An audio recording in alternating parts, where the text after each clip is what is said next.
హరే కృష్ణ. అందరికీ కూడా మన గీతా జ్ఞాన్ కార్యక్రమానికి అందరికీ కూడా ఆ, స్వాగతం అండి. గీతా జ్ఞానం తెలుగు గీత కార్యక్రమానికి అందరికీ కూడా స్వాగతం.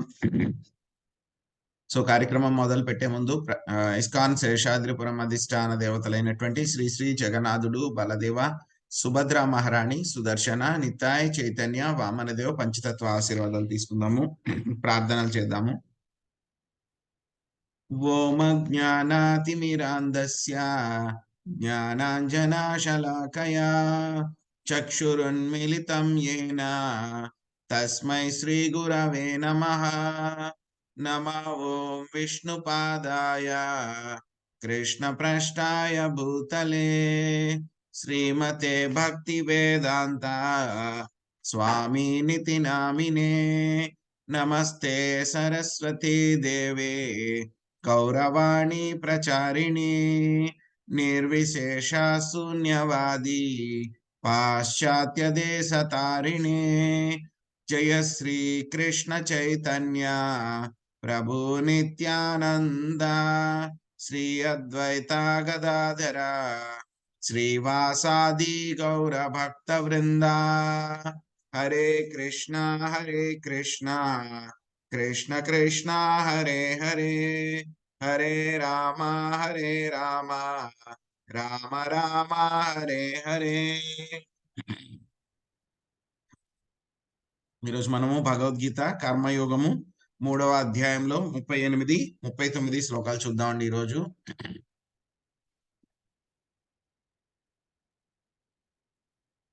ధూమేనావ్రీయతే వహ్ని యథాదర్శో మలేన చ యథోల్బేనావృత గర్భ స్తదా తేనేదమావృత. పొగచేత అగ్ని, ధూళి చేత అద్దము, మావి చేత గర్భము కప్పబడినట్లు కామము యొక్క వివిధ దశలచే జీవుడు కప్పబడి ఉండును. 39వ శ్లోకం. ఆవృతం జ్ఞానమేతేన జ్ఞానినో నిత్యవైరిణ కామరూపేణ కౌంతేయ దుష్పూరేణానలేన చ. ఈ విధముగా జ్ఞానవంతుడైన జీవుని శుద్ధ చైతన్యము ఎన్నడును తృప్తి చెందనిదియు మరియు అగ్నివలే దహించునదియు అయిన కామమనడి నిత్యవైరిచే ఆవరింపబడును. సో మనము భగవద్గీతలో చాలా ముఖ్యమైనటువంటి సెక్షన్ అన్నమాట ఇది. ఎందుకంటే కనుక భగవద్గీతలో మనకి ఏ విషయాలు చెప్పినా సరే అన్ని కూడా చాలా ప్రాక్టికల్ గా ఉంటాయి అన్నమాట. మనకి రోజు వచ్చేటువంటి నిత్య సమస్యలు ఏవైతే ఉంటాయి, మనం ఏ సమస్యలతో బాధపడుతున్నాము, ఎక్కడ ఉన్నాము, ఎందుకు బాధపడుతున్నాము, ఈ యొక్క బాధల నుంచి ఏ విధంగా బయటపడాలి అనేటువంటి విషయాలన్నీ కూడా మనకి భగవద్గీతలో చెప్తారన్నమాట. పర్టికులర్ గా ఈ సెక్షన్ లో మనందరికీ కూడా చాలా ఒక శత్రువు ఉన్నాడనమాట. ఆ శత్రువు, మనకి శత్రువులు ఎలా ఉంటారు? కొంతసేపు ఉంటారు శత్రువుల కింద, ఆ తర్వాత వాళ్ళందరూ కూడా వెళ్ళిపోతారనమాట. ఏదో 1 సంవత్సరం తర్వాతో, 2 సంవత్సరాల తర్వాతో, 10 సంవత్సరాల తర్వాతో వెళ్ళిపోతారు. శత్రువులు మారిపోతూ ఉంటారు. పాత శత్రువులు వెళ్ళిపోతూ ఉంటారు, కొత్త శత్రువులు వస్తూ ఉంటారు. కానీ మనందరికీ కూడా ఒక శత్రువు ఉన్నాడు. ఆ శత్రువు ఏంటంటే గనక ఎన్ని జన్మలైనా సరే మనల్ని వదిలిపెట్టట్లేదు. నిత్యం చూడండి, మనం ఒక ఊర్లోంచి ఇంకో ఊర్లోకి వెళ్ళిపోతే గనక ఆ ఇంటి పక్క వాళ్ళు మారిపోతారు, కాబట్టి మనకు శత్రువులు అందరూ వెళ్ళిపోతారు. కానీ ఈ శత్రువు ఏంటంటే గనక మనం మన శరీరం మార్చేసినా సరే, మన జన్మని మార్చినా సరే, ఏ పరిస్థితులు మార్చినా సరే ఈ శత్రువు మాత్రం మనల్ని వదిలిపెట్టట్లేదు. మనల్ని ఎప్పుడు కూడా ఏడిపిస్తూనే ఉన్నాడు, బాధ పెడుతూనే ఉన్నాడు. ఎవరండి అలాంటి శత్రువు? మాకేం మాయ కనపడట్లేదు. ప్రభుజీ. చూద్దాం, త్వరలో వస్తుంది. సో సో ఈ శత్రువు మనల్ని ఎక్కడికి వెళ్ళినా సరే వదిలిపెట్టట్లేదు. ఎవరండి అతను? మరి మాకేం కనపడట్లేదు ఆ శత్రువు. సో ఏం చేద్దాం మరి ఆ శత్రువుకి? ఆ విషయాలన్నీ కూడా మనం నేర్చుకుందాం ఈరోజు. చాలా శ్రద్ధగా వినండి. చాలా ముఖ్యమైనటువంటి సెక్షన్ అన్నమాట. భగవద్గీతలో కూడా చాలా ముఖ్యమైనటువంటి సెక్షన్ అన్నమాట.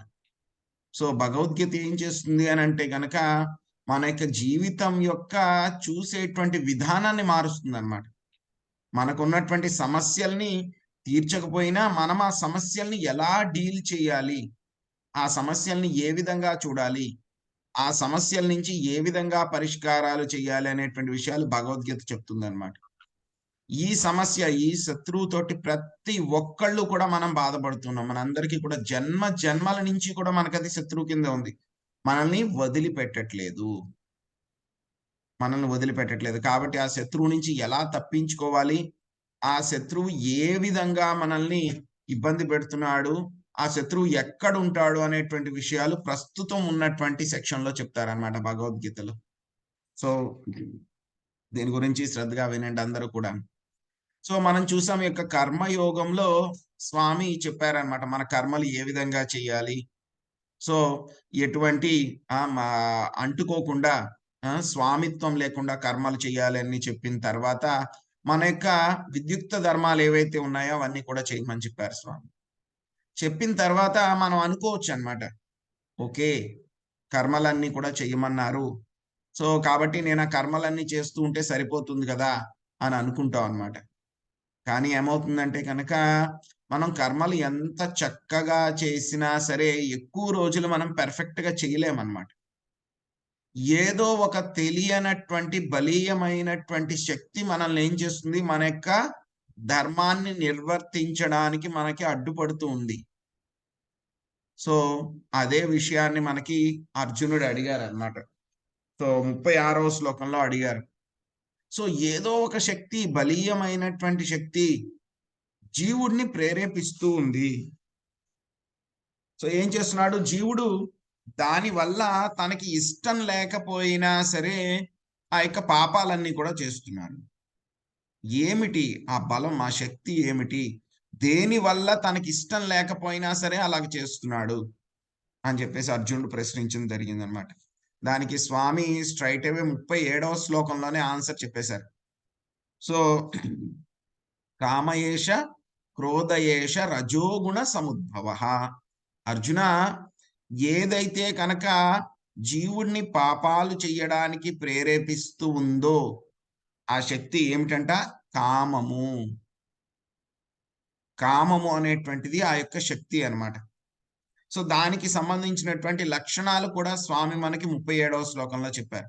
సో, ఈ కామం అనేటువంటిది ఎక్కడి నుంచి వస్తుందంట? రజోగుణం నుంచి ఉద్భవిస్తుంది ఈ యొక్క కామం అనేటువంటిది. ఇది ఎలా మారుతుంది? ఈ యొక్క కామము కనుక ఒకవేళ సంతృప్తి పరచకపోతే గనక ఏమవుతుందది?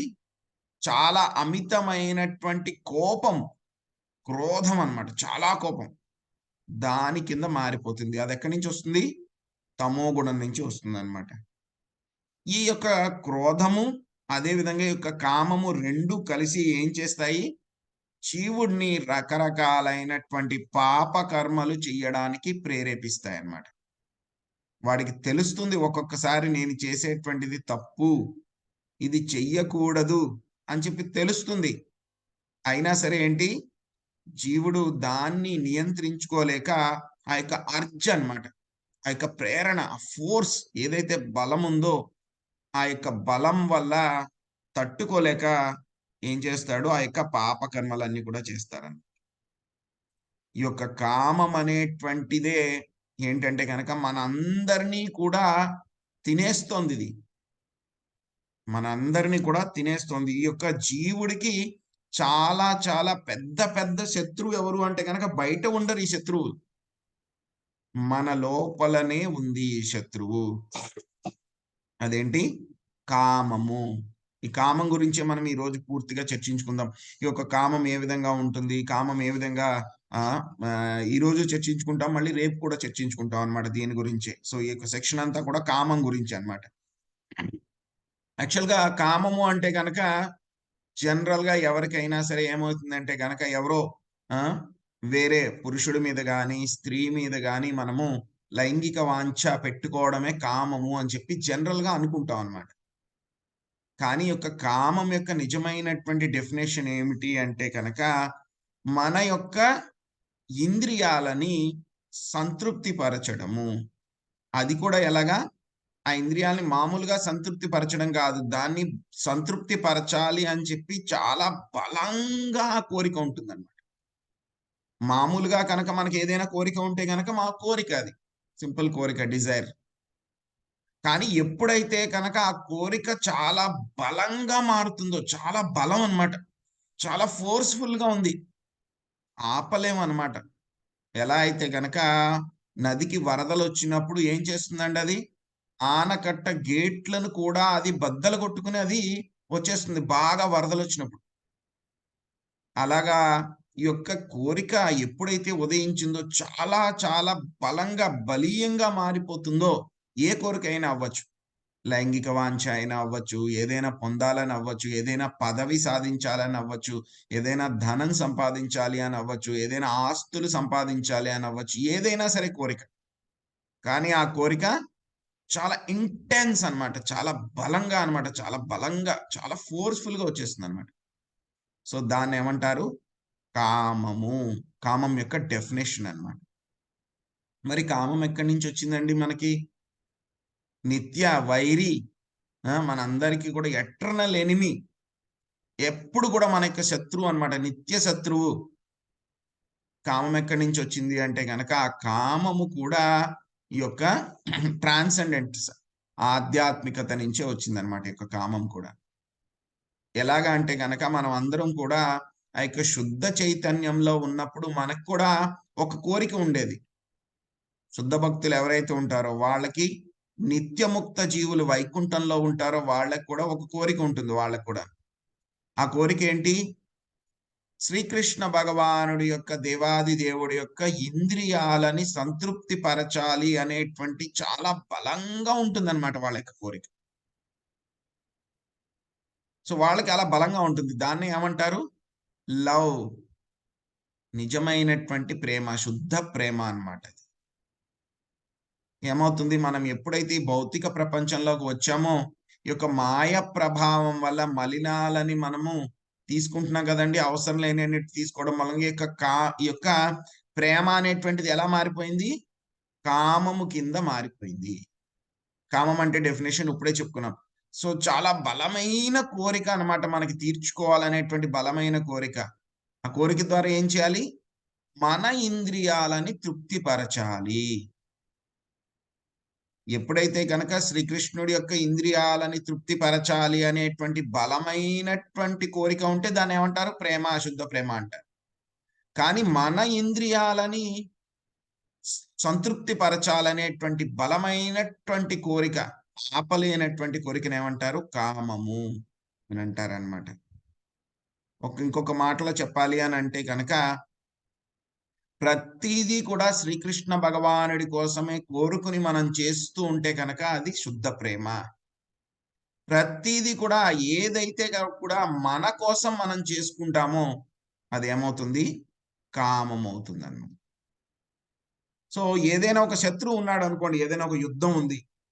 యుద్ధం ఉంటే గనక ఆ యుద్ధంలో మనం జయించాలి. శత్రువుని జయించాలి. సో, ఆ శత్రువు గురించి ఏమీ తెలుసుకోకుండా మన దగ్గర ఉన్నటువంటి ఏవో 2, 3 ఆయుధాలు, గన్నులు, కత్తులు అవి తీసుకొని వెళ్ళిపోతే గనక శత్రువుని జయించగలమా? జయించలేం మనం. ముందుగా మనకి ఒక ప్లాన్ కావాలి. ప్లాన్ జరగాలి అంటే గనక దానికన్నా ముందు మన శత్రువు ఎవరు? ఆ శత్రువు యొక్క శక్తులేమిటి? వాడి స్ట్రాటజీస్ ఏమిటి? వాడి యొక్క స్ట్రెంగ్త్ ఏమిటి? వాడి వీక్‌నెస్ ఏమిటి? బలహీనతలు, వాడి యొక్క బలాలు ఏమిటి అని చెప్పేసి మనం తెలుసుకోవాలన్నమాట. అసలు ఈ శత్రువు ఎక్కడ ఉంటాడు? ఏ విధంగా వాడు ఆపరేట్ చేస్తాడు? అనేటువంటి విషయాలు తెలుసుకుంటే గనక మనం ఆ శత్రువుని జయించడానికి సరైనటువంటి ఒక ప్రణాళిక వేసుకోవచ్చన్నమాట. సో, కాబట్టి ఈ శత్రువు గురించి తెలుసుకోవాలి మనం మొట్టమొదటిగా.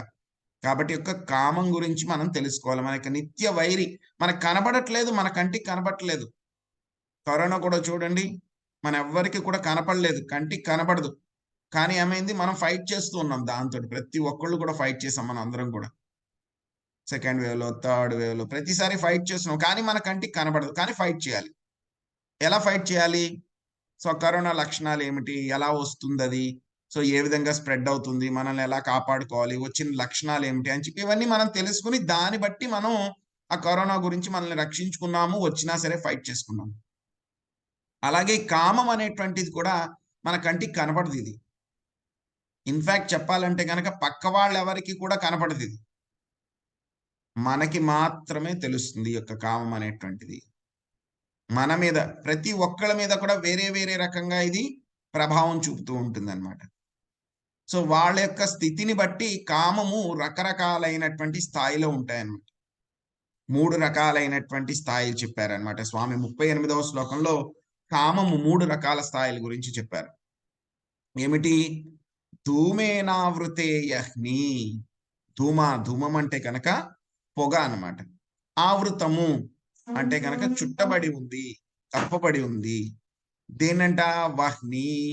వహ్ని అంటే కనుక అగ్ని అన్నమాట. ఈ యొక్క పొగ చేత అగ్ని కప్పబడి ఉందన్నమాట. ఇది ఒక స్థాయి. రెండవ స్థాయి ఏమిటి? దాదర్శోన మలేనచ. దాదర్శం అంటే కనుక అద్దము. అద్దం. అద్దం మలేన అంటే కనుక ధూళి, దుమ్ము, ధూళి చేత కప్పబడి ఉంది. ఇది రెండవ స్థాయి ఈ యొక్క శత్రువు, కామము. ఇంకా మూడవ స్థాయిలో ఉంది మధోల్బేనా వృతో గర్భ. అంటే కనుక గర్భం. సో మనకి గర్భం, శిశువులందరూ కూడా గర్భంలో ఉంటారు. ఆ గర్భంలో ఉన్నప్పుడు ఏమవుతుంది? గర్భాశయంలో ఉంటారు శిశువులు. సో యొక్క గర్భాశయం లోపలంతా కూడా ఏముంటుందండి? ఒక ఉమ్మనీరు అని అంటారు తెలుగులో. ఇంగ్లీష్లో అయితే కనుక ఆమ్నియాటిక్ ఫ్లూయిడ్ అంటారు. దాని చేత ఈ యొక్క శిశువు, గర్భస్థ శిశువు కప్పబడి ఉన్నాడు. కాబట్టి యొక్క కామము ఈ 3 స్టేజుల్లో ఉంటుందండి. కామము ఈ 3 స్టేజుల్లో ఉంటుంది. 3 రకాల స్థాయిల్లో ఉంటుంది. ఒక్కొక్కటి మనం చూద్దాం. ఈ యొక్క ఎగ్జాంపుల్ ఏంటి అని చెప్పేసి. మొదటి ఎగ్జాంపుల్ చెప్పింది ఏమిటి? పొగ చేత అగ్ని. సో మనం చూస్తాం, ఎక్కడైనా సరే ఒకటి చెప్తారు. సో పొగ ఉందంటే గనక అక్కడ తప్పకుండా అగ్ని ఉంది అని చెప్పి చెప్తూ ఉంటారన్నమాట. పొగ ఉందంటే కనుక అక్కడ ఖచ్చితంగా అగ్ని ఉంది అని అర్థం అన్నమాట. అంటే ఏమిటి? పొగ లోపల అగ్ని ఉండిపోయింది. సో మనం ఏం చేస్తాం? ఏదైనా పొగ పెట్టినప్పుడు, ఏదైనా మంటలు వేస్తున్నప్పుడు కానీ మనం చూస్తాం, పొగ ఉంటుంది. యొక్క అగ్ని యొక్క లక్షణం ఏమిటి? వెలుతురు ఇవ్వడము, వేడి ఇవ్వడం. ఈ 2 కూడా అగ్ని యొక్క లక్షణాలు అన్నమాట. కానీ ఏమవుతుంది? యొక్క వెలుతురు అదే విధంగా వేడిని ఇవ్వడానికి పొగ ఏమవుతుంది? అడ్డపడుతుంది. ఒక్కొక్కసారి మన కంటికి కనబడదు. కానీ యొక్క పొగ పోవాలంటే గనక మనకు తెలుసు ఇదివరకు. ఇప్పుడంటే గనక గ్యాస్ పొయ్యిలు వచ్చేసినాయి కాబట్టి మనకి పొగ అనేటువంటిది వంట చేసేటప్పుడు తెలియదన్నమాట. మా చిన్నప్పుడు చూసేవాళ్ళం అన్నమాట. సో అప్పుడైతే గనక వంట చేయాలంటే వంటిల్లంతా కూడా పొగతో నిండిపోయేది. వంటిల్లు ఎప్పుడు కూడా సెపరేట్‌గా ఉండేదన్నమాట. ఆ వంటిల్లు గోడలంతా కూడా నల్లగా అయిపోయేవన్నమాట. సో వంటిట్లోకి వెళ్ళాలంటే గనక ఫుల్ పొగ, కళ్ళు మండిపోతూ ఉంటాయి. సో ఆ పొగని తప్పించాలి అనంటే గనక ఏం చేసేవాళ్ళండి ఇది వరకును? పెద్దవాళ్ళందరూ కూడా ఏం చేసేవాళ్ళు?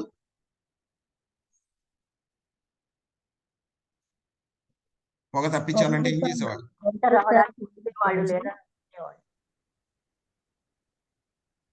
సో ఒక చెప్పండి.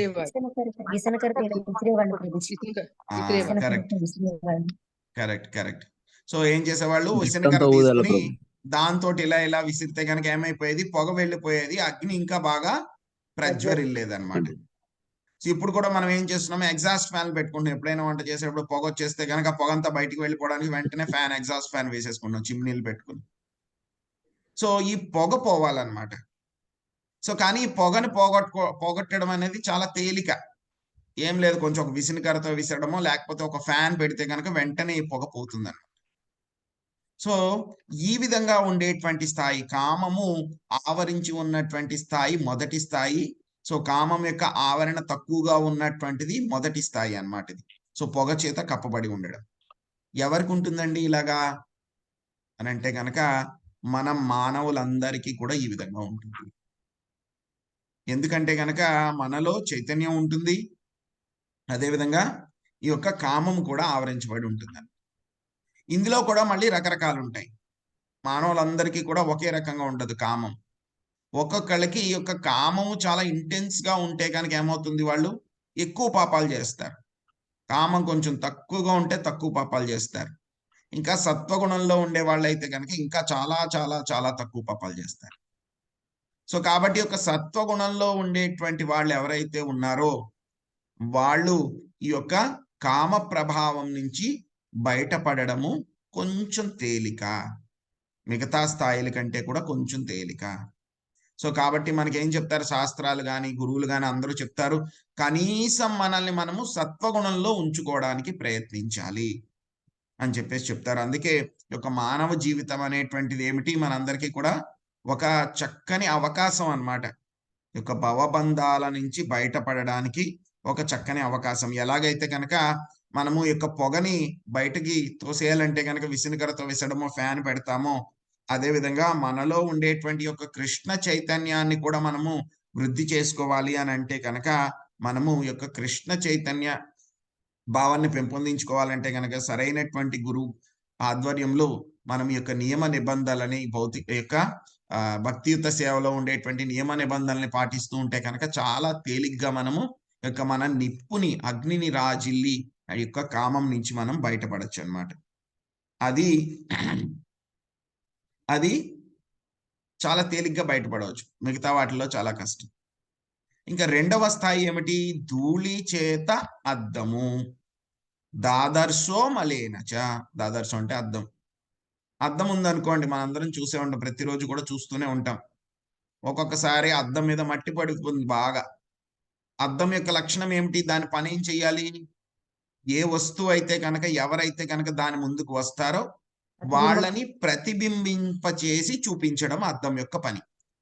అగ్ని యొక్క పని ఏంటి, వేడి వెలుతురు ఇవ్వడం అన్నమాట. ఎప్పుడైతే పొగ వెళ్ళిపోయిందో మనం అగ్నిని బాగా చూడగలము, వేడి వెలుతురు కూడా బాగా వస్తాయి.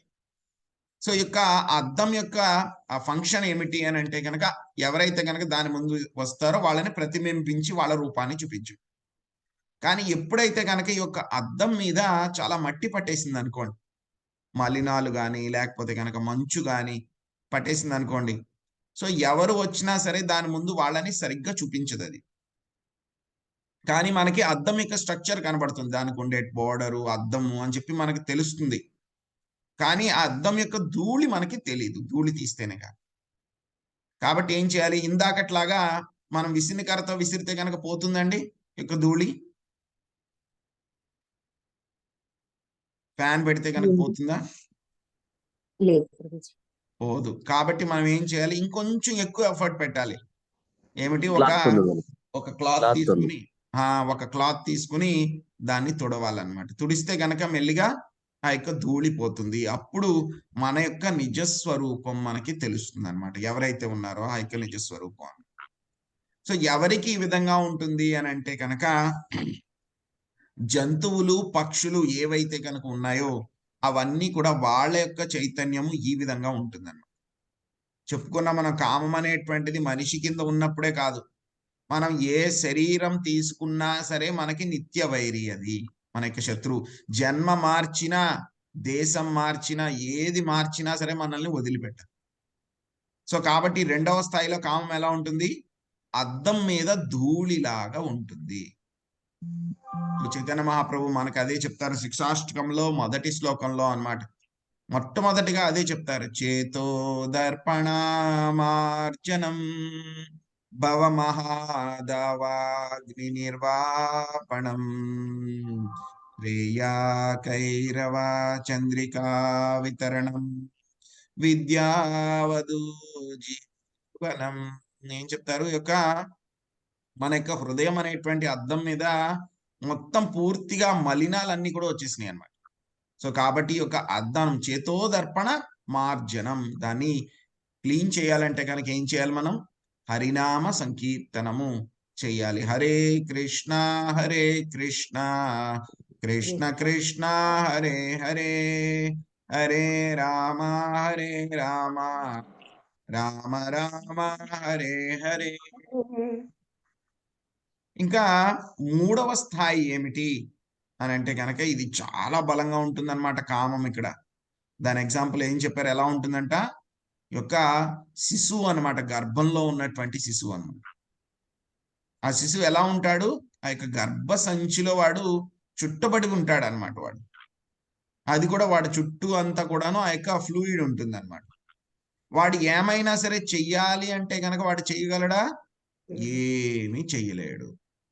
ఏదో కొంచెం కాళ్ళు చేతులు అటు ఇటు కొట్టుకోవడం తప్పితే పైకి కిందకి జరగడం, ఒక పక్కకి ఎడమ వైపు కుడి వైపుకి పైకి కిందకి వెళ్ళడం తప్పితే వాడు అంతకన్నా ఇంకేమీ చేయలేడు వాడు. సో ఆ విధంగా బంధించబడి ఉంటాడు. సో ఈ యొక్క కామము కూడా మనల్ని ఆ విధంగా బంధించేసి ఉంచుతుంది. ఎవరికి ఉంచుతుంది అని అంటే కనుక చెట్లకనమాట. సో మనం చూస్తాం చెట్లు ఎక్కడైనా ఒకసారి పాతాం అనుకోండి, చెట్టు వచ్చిందంటే కనుక ఇంకా అది కదలగలదా? కదలలేదు. సో ఎవరైనా సరే వచ్చి దాన్ని పళ్ళు కావాలని చెప్పేసి దాన్ని రాళ్లతో కొట్టారనుకోండి, అదేమన్నా చేయగలదా? రెస్పాన్స్ ఇవ్వగలదా? ఇవ్వలేదు. ఎవరైనా వచ్చేసి దాని కొమ్మలు నరికేశారనుకోండి, దానికి కూడా బాధ కలుగుతుంది.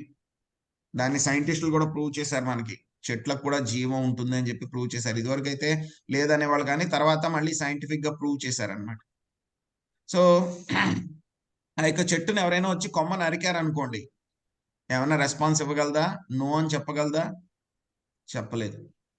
మొత్తం చెట్టుని నరికేసినా సరే అదేం మాట్లాడలేదు. హెల్ప్లెస్, ఏమి చేయలేదు. సో సైంటిస్టులు కూడా ఎక్స్పెరిమెంట్లు చేశారనమాట. ఒక చెట్టు దగ్గరికి వెళ్ళి బాగా మంచి మంచి మాటలన్నీ చెప్తూ ఉంటే కనుక 2 చెట్లు పెట్టారు. ఒకే రోజు పాతారు వాటిని. ఒకదానికి బాగా మంచి మంచి మాటలు చెప్తూ బాగా నీళ్లు పోస్తూ ఉంటే కనుక బాగా పెరిగిందంట ఆ చెట్టు.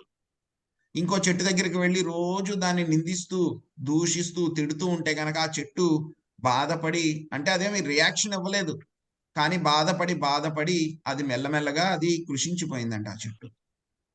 సో అలాగా చెట్లు రియాక్షన్ ఏమి ఇవ్వలేవు కొంచెం కూడా.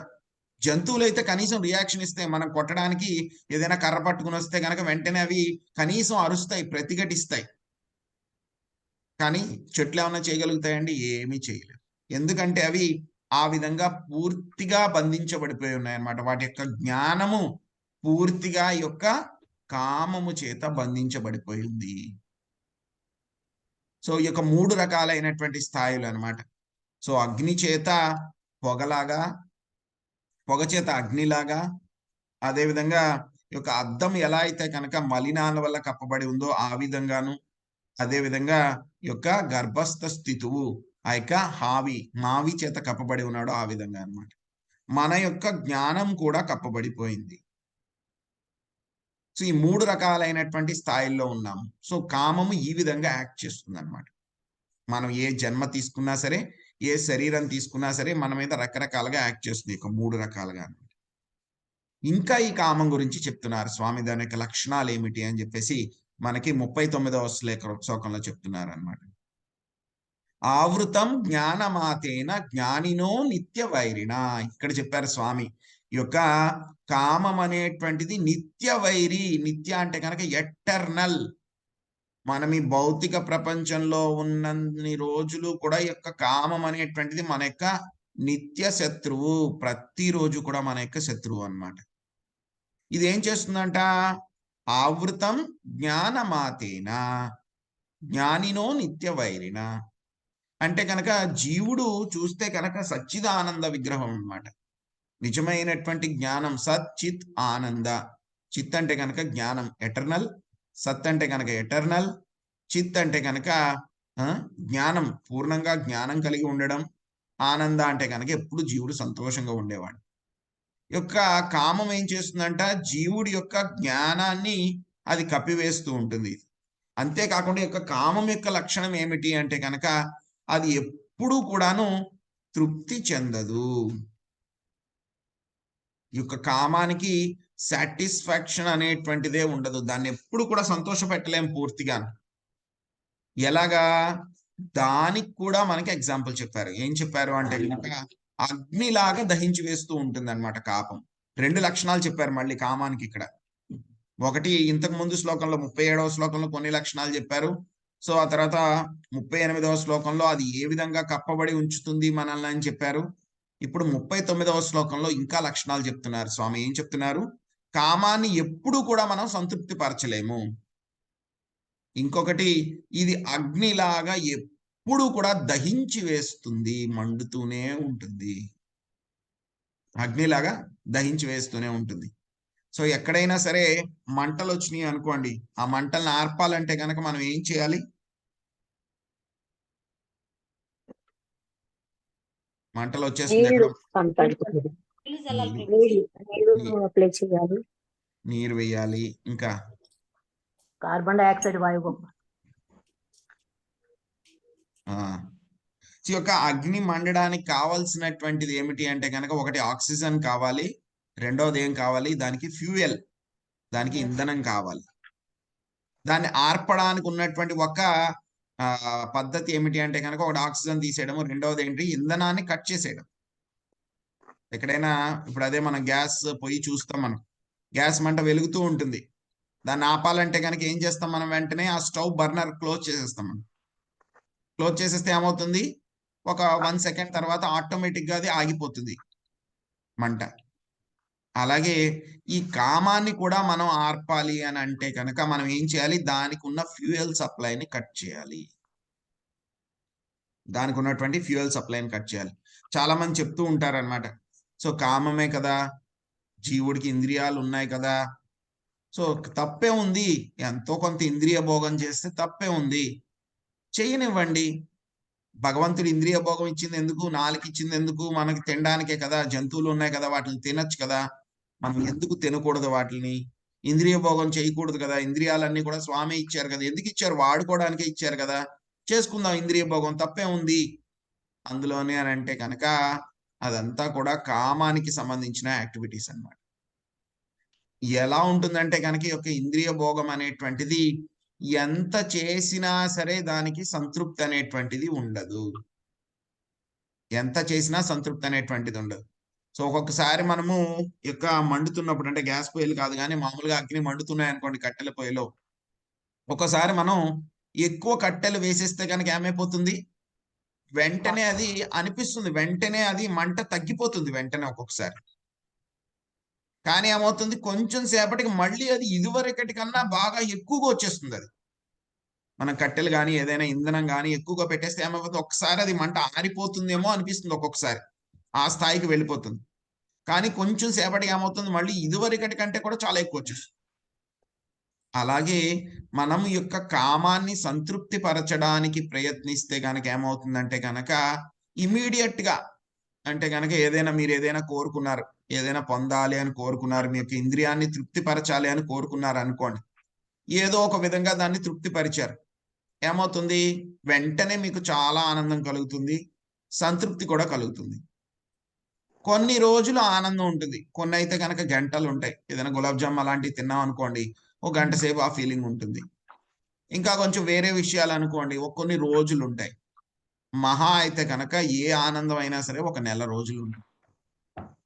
ఆ నెల రోజుల తర్వాత ఏమవుతుంది? నాకు ఇదివరకటి దానికంటే కూడా ఇంకా ఎక్కువ కావాలి అని చెప్పి కామం వచ్చేస్తుంది. ఆ నెల రోజులు కూడా చాలా సంతోషంగా ఉంటాడు వాడు, కానీ ఏమవుతుంది? వెంటనే ఆ తర్వాత మళ్ళీ ఇదివరకటి కంటే కూడా చాలా ఎక్కువగా వచ్చేస్తాడని. సో ఈ యొక్క ఎలా అయితే కనుక ఈ యొక్క అగ్నిని ఆర్పాలంటే కనుక ఏం చేయాలి? వెంటనే అక్కడ కట్టెలో, ఆ పొయ్యిలో ఉన్నటువంటి పుల్లలు తీసేయాలి. పుల్లలు తీసేస్తే ఆటోమేటిక్ గా కొంతసేపటికి అగ్ని ఆరిపోతుంది. అదే విధంగా యొక్క కామానికి కూడా మనం ఏం చేయాలి అంటే కనుక దాన్ని ఆర్పాలి అని అంటే కనుక దానికి ఉన్నటువంటి సోర్స్ కట్ చేయాలన్నమాట. సో కాబట్టి సో ఇంద్రియ కామాన్ని మనం మంచిగా పెట్టుకోవాలి అంటే కనుక దాన్ని సాటిస్ఫై చేయకూడదు. దాన్ని ఏం చేయాలి? మనము సంతృప్తి పరచకుండా ఉంచితే, దానికి ఆ యొక్క ఫ్యూయల్ సప్లైని కట్ చేస్తే ఏమవుతుంది? కొన్ని రోజులకి ఆ కామం అనేటువంటిది ఆటోమేటిక్ గా మెల్లమెల్లగా తగ్గిపోతుంది అన్నమాట.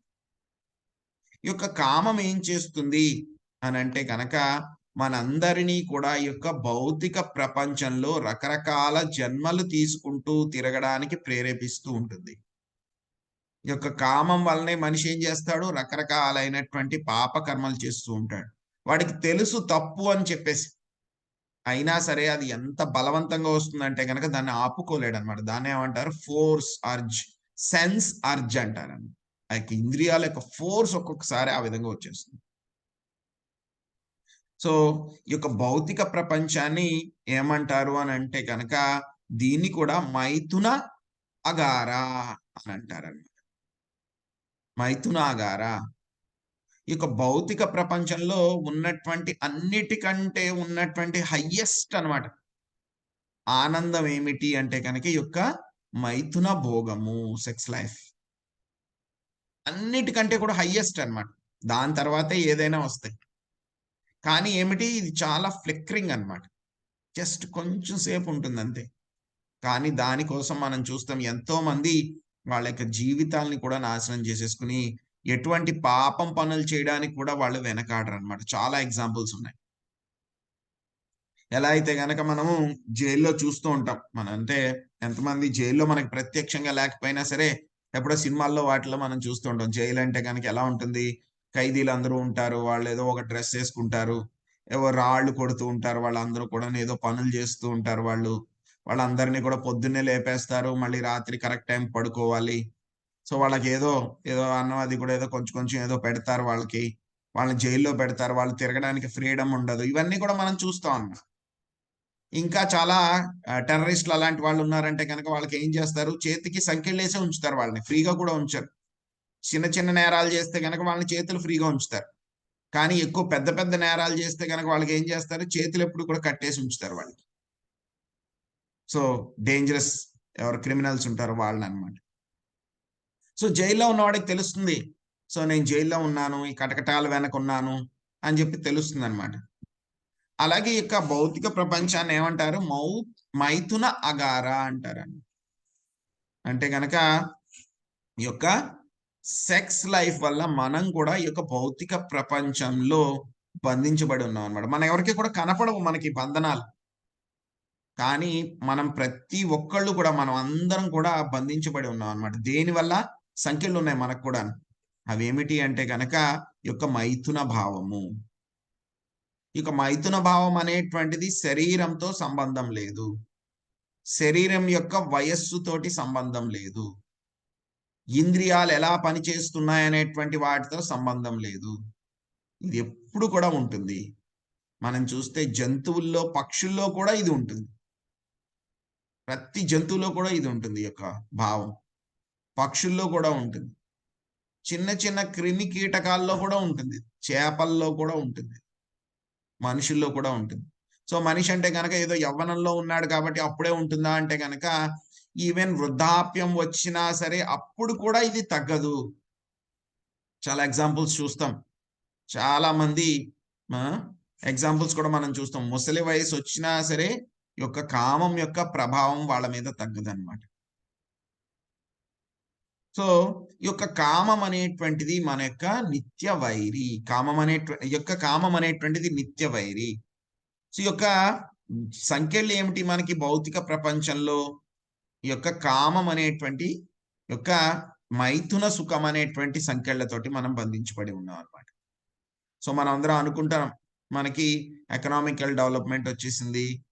చాలా అడ్వాన్స్ అయిపోయాం మనం. చాలా టెక్నాలజీస్ వచ్చేసినియి. చాలా ధనం సంపాదించేసుకున్నాము అని చెప్పి మనం చెప్తూ ఉన్నాం అన్నమాట. కానీ ఏమవుతుంది? ఈ విధంగా మనకి ఇంద్రియ తృప్తి చేస్తూ ఉంటే గనక ఏమవుతుంది?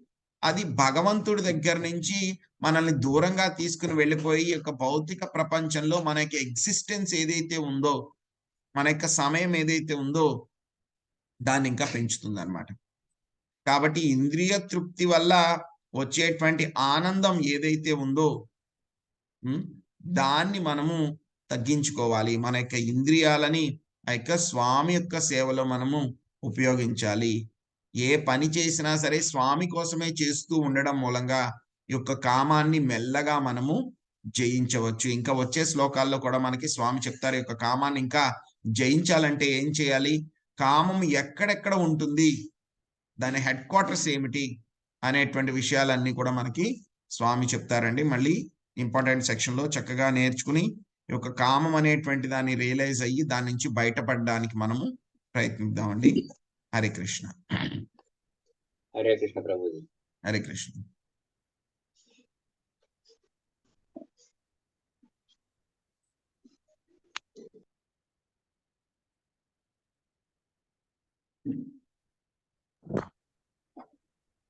హరే కృష్ణ ప్రభుజీ, ధన్యవాదములు. చాలా చక్కగా వివరించినారు ప్రభుజీ. హరే కృష్ణ. హరే కృష్ణ ప్రభుజీ హరే కృష్ణ దండవత్ ప్రణాం. హరే కృష్ణ మాతాజీ. చాలా బాగా ఉంది ప్రభుజీ క్లాస్. హరే కృష్ణ ప్రభుజీ హరే దండవత్ కృష్ణ హరే కృష్ణ హరే హరే కృష్ణ ప్రభుజీ దండవత్ ప్రణామాలు. హరే కృష్ణ హరే హరే కృష్ణ కృష్ణ ప్రభుజీ దండవత్ ప్రణామం. హరే కృష్ణ హరే కృష్ణ ప్రభుజీ చాలా హరే బాగుంది కృష్ణ ప్రభుజీ ప్రభుజీ. పాయింట్స్. హరే కృష్ణ హరే కృష్ణ. హరే హరే కృష్ణ కృష్ణ ప్రభుజీ. హరే కృష్ణ హరే కృష్ణ ప్రభుజీ.